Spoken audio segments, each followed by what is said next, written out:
Look, it's hard to know where to start with the story, I think. So probably with the fact that I moved to Yakandana and met Diane through yoga. Yes. And we found that we instantly had a meeting of minds when it came to wacky ideas. So we used to throw a lot of wacky ideas around the place. And concurrent to that, I was on the parents group at the Yakandana Primary School.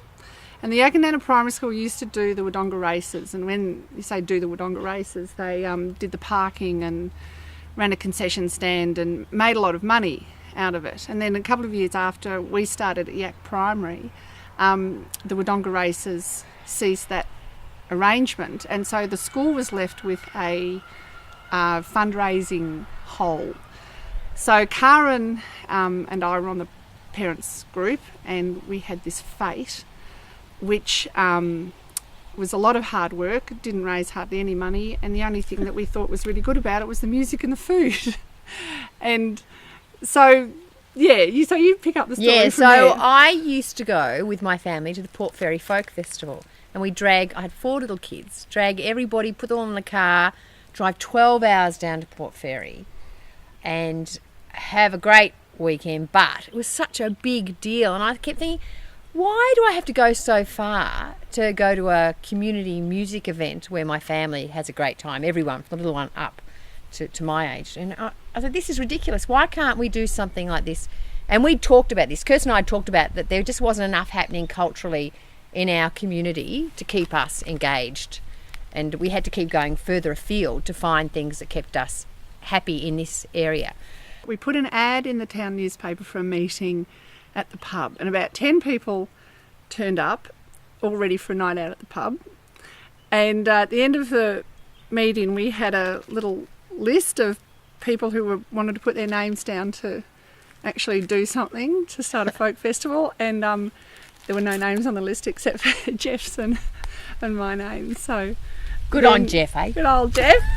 So about I reckon it was 3 days later. Yeah, I think we had a proper meeting then, didn't we? We had a proper meeting. Well, we said, okay, now who are the people we really know want to do this? And it was you and I, Jeff, and so Karen was your secretary, was she, at the school? At school. Okay, and Karen. So the 4 of us met, and we said, we're going to do this, okay? This is our first meeting, and we took minutes, and you said, I'll be president. And Jeff said he'd do...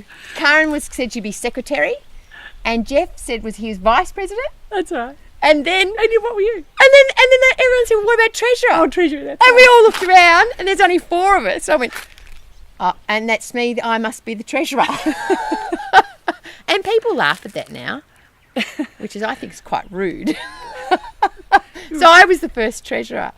And it was just by default, because it was the last thing, and we all had to be something. So that was the first committee meeting, and that was our first. They're our first office holders, and it was pretty well 4 at every meeting. I think after. Yep. We did get a few ring-ins. We got Tom Miller came on, and Greg Love came on. Yep. Well, once we had office bearers, it looked serious, didn't it? It was going to happen, and people knew that they could come on and not have to be an office bearer. Yeah. So. But the best thing about the meetings were that Karen would bake the day before, and we'd have coffee and wine and things, and they were immensely enjoyable meetings. And I still have never been to a meeting that I've enjoyed so much. No. And interestingly, quite a few years later, we did some sort of thing with Kathy McGowan ran for the Folk Festival for probably in about 2005, was it? Or even later.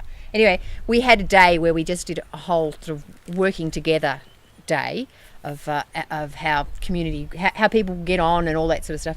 And we did a Myers-Briggs type of questionnaire. And what we ended up, and then we all had to go into a corner each, as to there's 4 different personality types, and we all had to go and stand in our corner. And interestingly, the 4 of us all ended up in a corner separate from each other. So I think in some ways we all represented the 4 corners or pillars of a committee. A skill base. A skill base, yeah. Yeah. So maybe that's why it worked too. Kirsten often try and get a grant most years Emphasis on the try.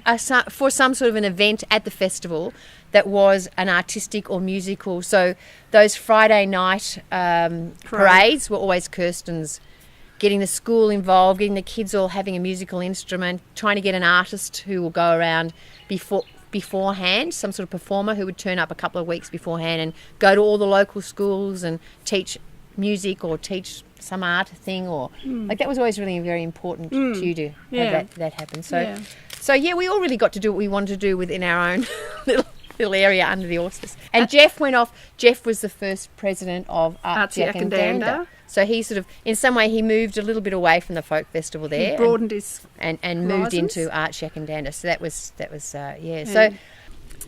So to some extent, the folk festival has been a really good breeding ground for people to see that they could get involved and do their own little,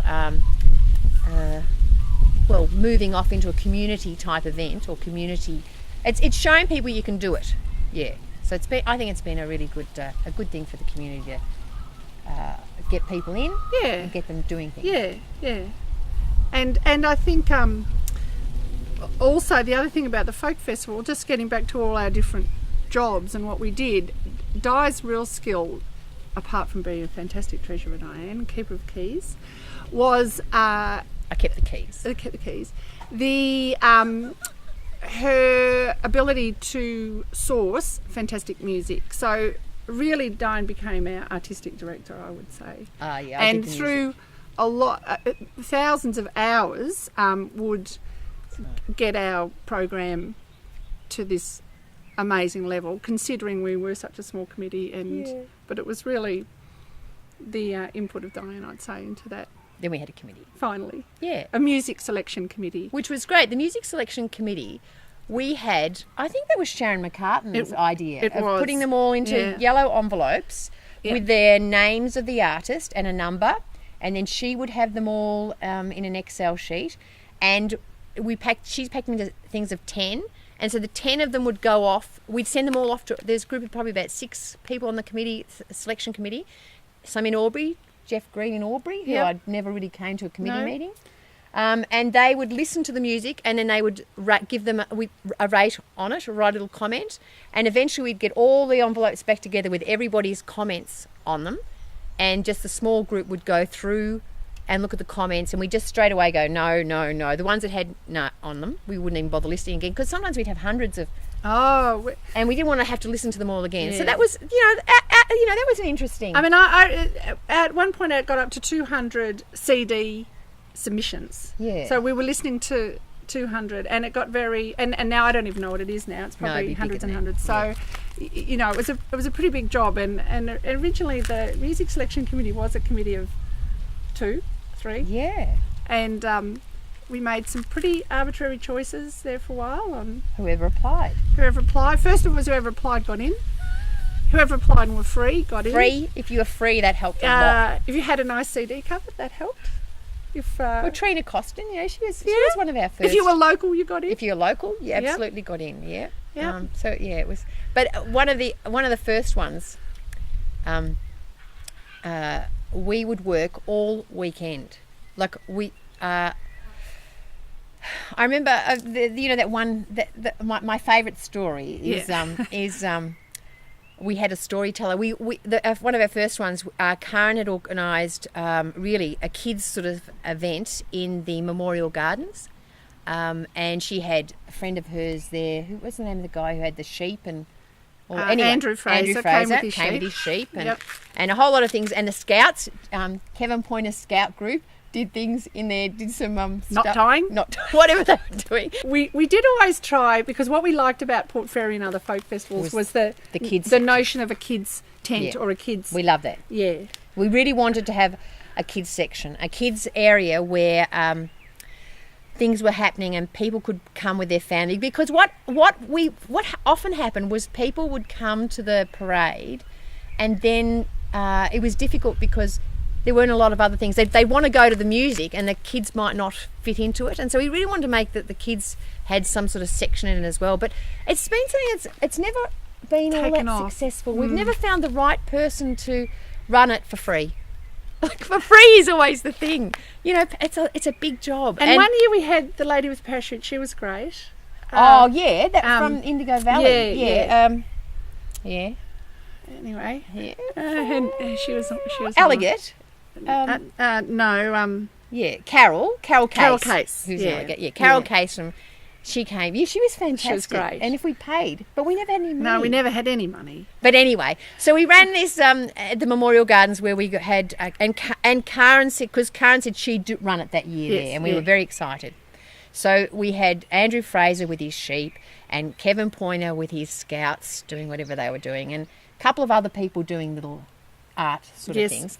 Face painting. And we had programmed a little event. So we asked performers if they could do children's thing, and some people were a bit surprised about that. But yeah, they said okay. So we had Bruce Watson did and anyway, we'd programmed in a storyteller, and we had walkie-talkies, which were really funny. And so I was treasurer and running the ticket box. And someone on the walkie-talkie, breaker. The storyteller hasn't turned up to the children's event. So I said, that's okay. I can do that. And I'd organised anyway. I had sort of a box of stuff for a storyteller. So I ran down with that box and sat down and I started telling a story, you know, with the puppets. I got Little Red Riding Hood. And I had this huge group of kids all around and their parents. And then a couple of women came to me and said, excuse me, do you mind? We've got a couple of children with hearing impairments, thank you.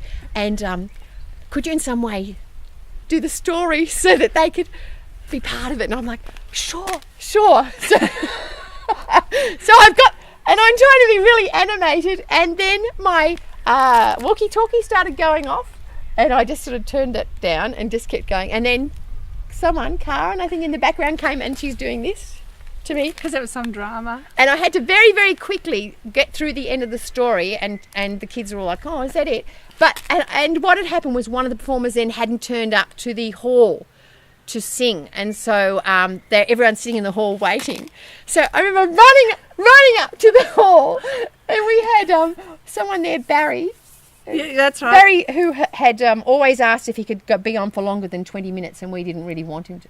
We just wanted to keep it that everyone had it. Anyway, I said to Barry, go on for as long as you want.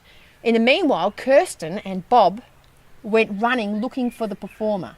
Well, the performers were from Washington State in the United States, and they just hadn't shown up, and we had lost a bit of communication with them somewhere along the way. But they were our top act, they were our star international act. And we had seen a van go down the street with a sticker in its window from Washington, USA. And we thought, well, that has to be them. So we chased the van down the street thinking they don't know where to park. And we're screaming and getting everybody on our walkie-talkies. And we pulled over these people and they were not the performers. They just happened to be travelling through in their rental van that they'd put a sticker on. And these people never showed up. They never showed up. Anyway, a couple of years later, I was in America. So I called them. I was so... I don't want to know where they were. Anyway, they weren't answering their phone. But before the folk festival, after a few years, I realised I actually had to train. I had to go into physical training. Yes. So I used to...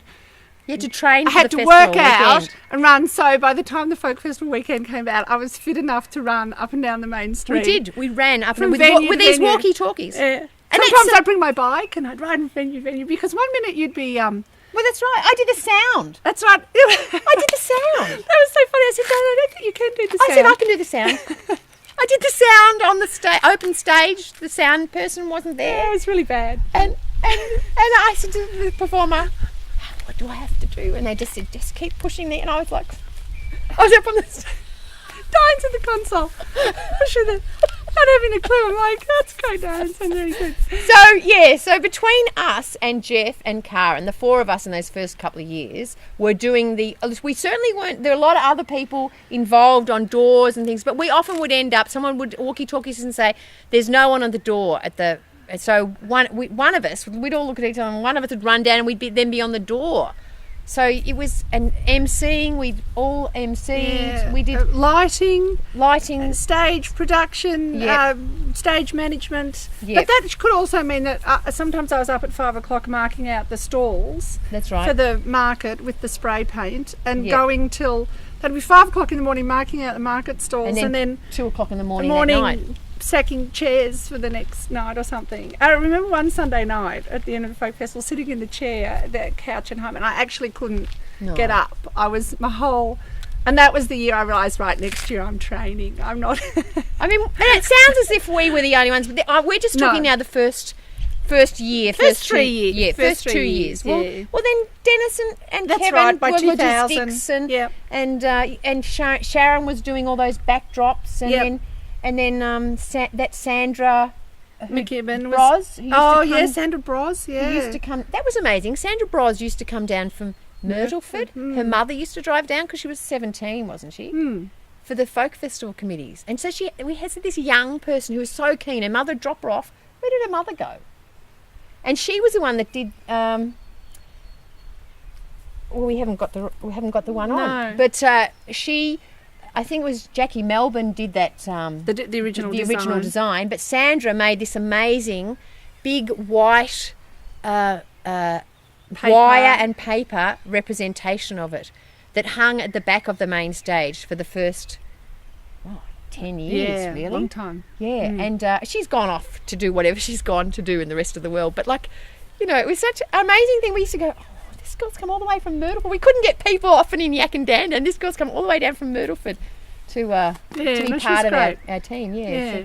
So we had a lot of people who would come in and do niche things, and then Dennis and Kevin got involved in the chairs, which was, although we did make a lot of fun of them about their chair, it was critical, which grew into the logistics team, which it eventually, would put up huge marquees But in the first 3 years, a marquee was a dream. Like, we couldn't imagine having a marquee. Well, we couldn't imagine having that many people with a marquee. No.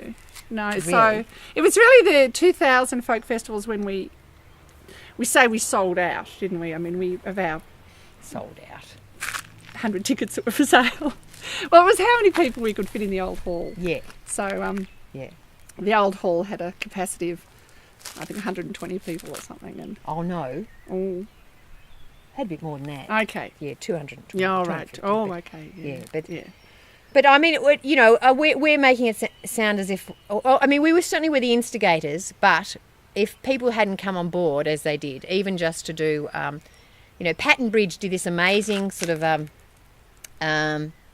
He was quite good at strategically working out how we could set it up. As a committee. So he had it written down. We'd already been working like this, really, but then he was the one who put it down on paper. That there was a couple of us at the top making the major decisions, and then we had this sort of tiered thing of people could just do one particular thing and never even come to a folk festival committee meeting, but they could do their thing, and it was they get a ticket for it. So Guy Kempshall Bell. Yeah. Did our website and a lot of that sort of media thing, well, website really, an email. From the very beginning, someone knew him and asked him, and I'd never met him. And I emailed him, I was constantly emailing him updates for the website and who the new performers were. I don't reckon I met Guy for 4 years. Yeah. He didn't come to a folk festival meeting for 4 years. Yet he was just able to, at home, do what he had to do. And a major player, really. Setting that stuff up was another big leap forward for us. So, and so when I eventually first met him, it was just like, oh my God! All these years of us emailing back and forth.